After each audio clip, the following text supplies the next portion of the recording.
Hello everyone, welcome back. In this session we will learn how to solve the practice problem bit difference. So first let us understand the question. Basically in this question we are given two numbers A and B, okay, and we have written the binary values of them, okay.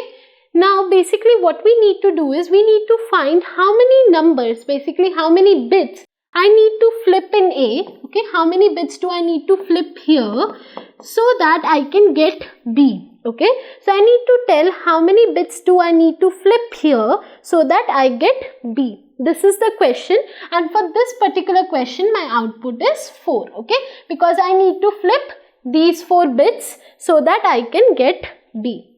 I hope the question is clear to you. Now let's move forward to the code part. What you need to do is you need to go to the practice portal. In practice portal, in the difficulty section, choose basic. Okay, then you need to find the problem bit difference.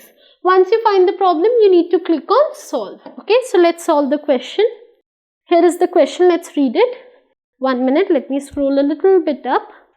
Okay, so the question is, you are given two numbers A and B. The task is to count the number of bits needed to be flipped to convert A to B. I hope the question is clear to you, and we need to code it here. Okay, so let's code it. It's a very easy question. Okay, enter. You just need to write return space bin. Okay, this is a built-in function in Python. A raised to the power B. Okay, next thing is slicing. Okay, then next thing is dot count, again a built-in function in Python, and singular brackets and 1.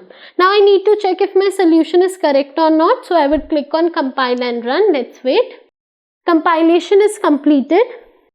My output is matching with the expected output, so now I would submit the given problem. Okay, so let's submit it.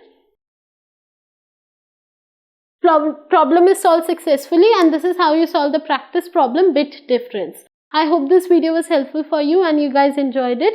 If you guys have enjoyed the video, make sure you click on the like button, and thank you for joining me today. Thank you.